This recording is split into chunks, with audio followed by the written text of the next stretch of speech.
Hello students, आज आपको screen पे GUI थोड़ा सा चेंज लग रहा होगा। ठीक है, तो मैं आपको बता दूं कि ये विंडोज़ नहीं है। मैंने अपने कंप्यूटर का ऑपरेटिंग सिस्टम चेंज किया है। पहले विंडो 10 थी, अब मैंने यहाँ पे लिनक्स डाल दिया है। लिनक्स का एक वेरिएंट आता है काली लिनक्स। ठीक है, तो मैंने काली लिनक्स डाल लिया है। अब हम इसी पे कोडिंग करेंगे HTML की। तो HTML कोडिंग बिल्कुल वैसी ही होगी जैसी हमारी विंडोज़ पे होती थी, क्योंकि बाकी सारी चीज़ें इसमें सेम होती हैं। ठीक है, तो हमें सबसे पहली चीज़ क्या चाहिए होती है? नोटपैड। तो नोटपैड होता है हमारा टेक्स्ट एडिटर। हो सकता है इसमें नाम चेंज हो, लेकिन हमें दिख रहा है यहाँ पे टेक्स्ट एडिटर इसमें भी है। तो हम टेक्स्ट एडिटर ओपन कर लेते हैं। ठीक है, तो ये हमारा, इसका नाम क्या है? माउस पैड नाम है इसका। नोटपैड नाम नहीं है इसका, नाम यहाँ पे क्या है? माउस पैड है। क्योंकि अलग ऑपरेटिंग सिस्टम है तो चीज़ें अलग हो जाती हैं, लेकिन काम करने का तरीका वही रहता है। तो मैं आपको बता दूं कि ये जो ऑपरेटिंग सिस्टम है हमारा काली लिनक्स, ये बहुत ही हाई परफॉर्मेंस वाला ऑपरेटिंग सिस्टम माना जाता है। ठीक है, और ये वो काम कर सकता है जो विंडोज़ में पॉसिबल नहीं होते। ठीक है, तो मैंने इसीलिए इसको इंस्टॉल किया है। ये बहुत ही हाई पर्पस के लिए यूज़ किया जाता है। तो चलिए, हम नोटपैड हमने ओपन कर रखा है। अब हम HTML की कोडिंग करेंगे। तो जो मैंने आपको इसके पहले जो होमवर्क दिया था लॉगिन पेज का, वही मैं आपको यहाँ पे सिखाऊंगा। तो जो बेसिक कोड होता है वो वही होगा। HTML टैग लिखा जाएगा, उसके बाद यहाँ पे हेड टैग लिखा जाता है। हेड टैग के अंदर टाइटल टैग, टाइटल में लिखेंगे login page. Okay, login page लिख देंगे। उसके बाद हम टाइटल क्लोज करेंगे, उसके बाद हेड भी हम क्लोज कर लेंगे। ठीक है, अब हेड पार्ट ख़त्म होते ही बॉडी पार्ट स्टार्ट हो जाता है। अब बॉडी में हम बैकग्राउंड वगैरह अगर देना चाहें, कोई पिक्चर लगाना चाहें बैकग्राउंड में, तो लगा सकते हैं। जैसे कि मैं यहाँ पे बैकग्राउंड वाइट ही रहने देता हूँ, कोई दिक्कत नहीं है। अब हमें लॉगिन फॉर्म क्रिएट करना है, तो लॉगिन यहाँ पे हम एक टैग लगाते हैं, फॉर्म टैग। बहुत से स्टूडेंट्स इस बात को भूल जाते हैं कि हम अगर टेबल बनाने जाते हैं तो टेबल टैग लगाते हैं, फॉर्म बनाने जाते हैं तो फॉर्म टैग लगाते हैं। तो ये चीज़ों का आपको ध्यान रखना है। बहुत से स्टूडेंट्स ने टेबल के टैग लगा दिए थे, TD और TR वगैरह। ठीक है, तो ये सब नहीं करना है आपको। फॉर्म क्रिएट करना है तो फॉर्म टैग के अंदर होगा। ठीक है, तो अब फॉर्म टैग में उस आउटपुट में लिखा था लॉगिन, लिखा था इसमें। क्या लिखा था? लॉगिन या साइन इन लिखा था, I think sign in. Okay, और साइन इन लिखने के बाद थोड़ी सी जगह दी गई थी, जो कि हमारी BR टैग से हम लाइन छोड़ सकते हैं, सभी को पता है। डबल BR लगा दिया, यानी कि 2 लाइन छोड़ के होगा काम अब। ठीक है, साइन इन के बाद हमारा फिर लिखा हुआ था उसमें ईमेल। ईमेल वाला बॉक्स था हमारा, तो उसमें लिखा था E कैपिटल में मेल। या स्पेस हम नहीं भी देंगे तो कोई दिक्कत नहीं है, स्पेस हटा देते हैं यहाँ से।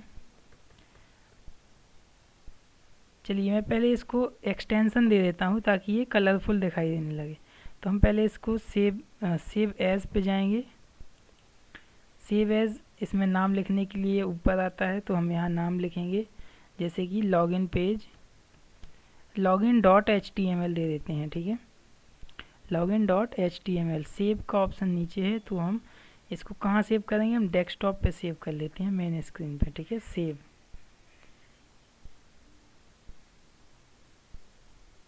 अब हम सेव पे जाते हैं, तो हमने यहाँ ईमेल लिखा है। ईमेल के बाद फिर नीचे बॉक्स बना हुआ है, आप आउटपुट को ध्यान से देखेंगे, तो हम यहाँ पे BR टैग लगा देंगे। ठीक है, तो ईमेल लिखने के बाद एक लाइन छूटेगी। फिर हम यहाँ पे इनपुट टैग लगाएंगे, क्योंकि हमें इनपुट बॉक्स बनाना है। तो इनपुट किस टाइप का इनपुट है? Type equal to text. क्योंकि जो ईमेल एड्रेस होता है आपका वो कैसा होता है, टेक्स्ट के फॉर्म में होता है। ओके, बस इतना ही काफ़ी है। अब हम बी आर लगाएंगे, बी आर टैग यानी कि दूसरी लाइन पे जाएंगे। अब हमें लिखना है यहाँ पे पासवर्ड, ठीक है। पासवर्ड लिखने के बाद फिर से हम न्यू लाइन पे जाएंगे, क्योंकि हम आउटपुट के अकॉर्डिंग चल रहे हैं इसलिए हम ये बी आर टैग लगा रहे हैं, ठीक है। अब पासवर्ड के लिए हमें इनपुट बॉक्स देना है, पासवर्ड इनपुट कराना है, तो यहाँ पे टाइप इक्वल टू पासवर्ड आएगा, टाइप इक्वल टू पासवर्ड, ठीक है। अब पासवर्ड लिखने के बाद हमें अब सबमिट का बटन बनाना है, ठीक है, जो कि ये जिससे कि ये वैल्यूज़ दोनों सबमिट हो जाएंगी, ठीक है। तो अब हम यहाँ पे डबल बी आर फिर से लगा देंगे ताकि लाइन चेंज हो जाए, 2 लाइन छोड़ दे, ठीक है। अब इसके बाद हमें वो साइन इन का बटन बनाना है, तो फिर से वो इनपुट कैटेगरी का ही है, तो इनपुट और टाइप इक्वल टू, अब यहाँ पे क्या आएगा देखिए, ये समझने वाली बात है, टाइप इक्वल टू यहाँ आएगा बटन। तो ये चीज़ समझ लीजिए किसी ने नहीं लगाया था, आउटपुट आपका सेम था लेकिन यहाँ पे कोड में बहुत सारी मिस्टेक्स थी। टाइप इक्वल टू यहाँ पे बटन लिखना पड़ता है क्योंकि वो एक बटन है, ठीक है।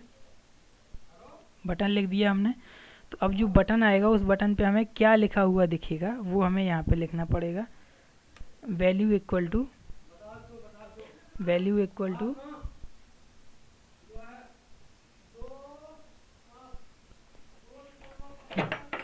देखिए हमें वैल्यू इक्वल टू, हमें वैल्यू की बटन पे जो लिखना है सबमिट बटन पे वो है हमारा साइन इन। साइन इन हम यहाँ पे लिख देंगे, इसको डबल कोट्स में कर देंगे, ठीक है। वैल्यू हमने इसकी दे दी है। अब आपने ध्यान दिया होता कि जो बटन था वो हल्का सा ब्लू कलर का था, तो हम हेक्स कोड भी लगा सकते हैं या सिंपल ब्लू कलर लिख देंगे, तो लेकिन हमें बिल्कुल एग्जैक्ट कलर लाना है, तो इसके लिए हम क्या करेंगे, यहाँ पे इनलाइन CSS लगा देंगे, स्टाइल इक्वल टू बैकग्राउंड।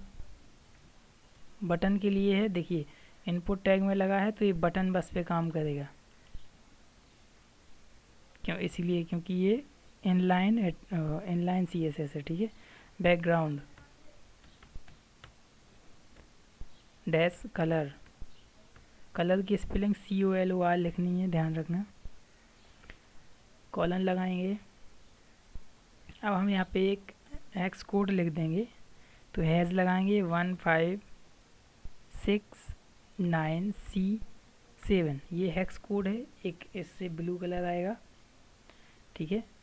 अब यहाँ पे हम सेमी कॉलन देंगे। अब हमारा जो बटन में जो टेक्स्ट लिखा हुआ है वो किस कलर का था, वो वाइट कलर का लिखा हुआ है, ब्लू बटन है, उस पर वाइट कलर से साइन इन लिखा है, तो हम यहाँ पे कलर भी उसका सिलेक्ट कर लेंगे, ठीक है। तो कलर इक्वल टू वाइट, ये हमारा टेक्स्ट का कलर सिलेक्टेड हो चुका है यहाँ से, ठीक है। यहाँ पे इक्वल टू नहीं लगाएंगे हम क्योंकि CSS है, तो हम यहाँ पे कॉलन देंगे, ओके। CSS में हमेशा कॉलन दिया जाता है। अब हमने इसको डबल कोट्स में बाहर से कर दिया यहाँ से, ठीक है, लास्ट में। अब क्या करना है, हमें यहाँ पे इस टैग को क्लोज कर देना है, इनपुट को, और इसके बाद एक लाइन छोड़ देनी है, तो BR टैग लगा देंगे उसके लिए। BR टैग लगाने के बाद हमें क्या करना है, सिंपली फॉर्म को क्लोज करना है, यहाँ पे स्लैश लगा देंगे इसमें, ठीक है। अब हमें करना है बॉडी को क्लोज, बॉडी क्लोज होने के बाद HTML भी क्लोज कर दिया जाएगा, ठीक है। अब कोड लिखने के बाद हम इसको सेव कर लेंगे, फिर से सेव करना पड़ेगा क्योंकि हमने कुछ चेंजेस किए हैं ना, इस वजह से। तो हमने सेव कर लिया है, कोड हो चुका है सेव, ओके। अब हम इसको कैंसिल करेंगे। हमने जो सेव किया था डेस्कटॉप स्क्रीन पे, आप यहाँ देख सकते हैं login.html नाम की ये फाइल है, अब हम इस पर राइट क्लिक करेंगे, ओपन विथ फायरफॉक्स। फायरफॉक्स एक वेब ब्राउज़र होता है, तो HTML कोड देखने के लिए वेब ब्राउज़र का यूज किया जाता है। ऑपरेटिंग सिस्टम से कोई मतलब नहीं होता, चाहे वो आपका विंडोज़ हो या यूनिक्स लिनक्स कुछ भी हो, ठीक है। तो इस पर हम जैसे ही क्लिक करेंगे तो ये यहाँ पे हमारा आ जाता है, ठीक है। अगर हम इनको बोल्ड करना चाहें तो इनमें बी टैग भी लगा सकते हैं, ठीक है। तो हम यहाँ पे ईमेल डालेंगे, जैसे मैं अपनी ईमेल आईडी डाल देता हूँ,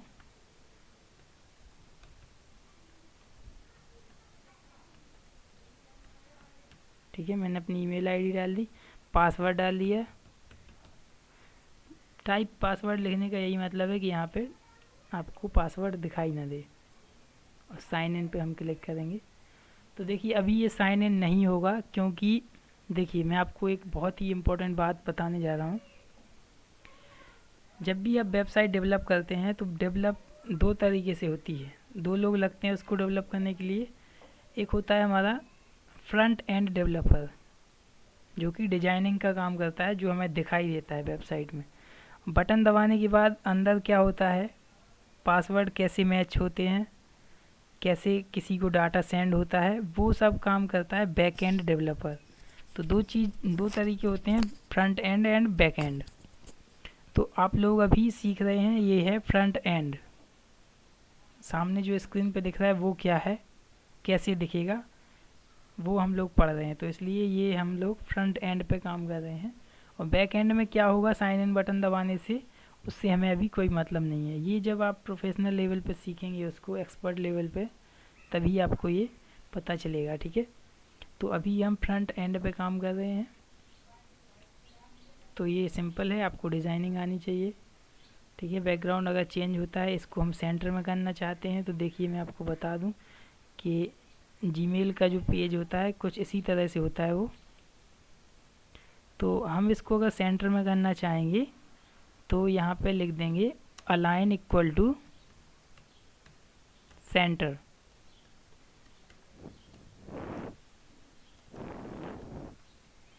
और आई थिंक ये काम करना चाहिए। अगर नहीं करता है तो हम बॉडी में लगा देंगे इसको, कोई दिक्कत नहीं है। अलाइन सेंटर अगर यहाँ काम नहीं करता है तो कोई दिक्कत नहीं है, परेशान नहीं होना है, ठीक है। हम इसको बॉडी के अंदर लगा देंगे।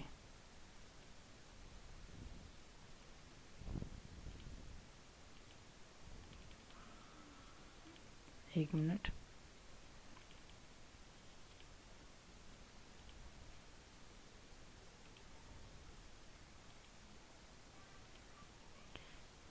कुछ प्रॉब्लम हो रही है, इस वजह से ये सेंटर में नहीं आ रहा है। चलिए, ये कुल मिला के आउटपुट आ गया है। अगर सेंटर में आता है तो मैं आपको इसका जो सिंटैक्स है वो बता देता हूँ। शायद इसमें यूनिक्स की वजह से हो सकता है कोई दिक्कत हो, या ब्राउज़र सपोर्ट ना कर रहा हो इसको, क्योंकि इसके ब्राउज़र कुछ अलग तरीके के होते हैं। क्योंकि ये जो ऑपरेटिंग सिस्टम है ये हैकिंग पर्पज़ के लिए काम में लाया जाता है। इससे बहुत तरह के अटैक किए जाते हैं, हैकर्स लोग इसी को यूज़ करते हैं। देखिए इसमें बहुत सारे ऐसे टूल्स हैं जो कि हार्मफुल भी हैं और प्रोटेक्टिव भी हैं। इनसे हम अपना प्रोटेक्शन बढ़ा सकते हैं और दूसरी चीज़ों को हैक भी कर सकते हैं। ये बहुत ही अलग तरह का ऑपरेटिंग सिस्टम है, ठीक है। ये उतना सिंपल नहीं है जितनी विंडोज़ होती है। तो आपको आउटपुट समझ में आ गया होगा, कोड समझ में आ गया होगा। तो आज के लिए बस इतना ही। Thank you, have a nice day.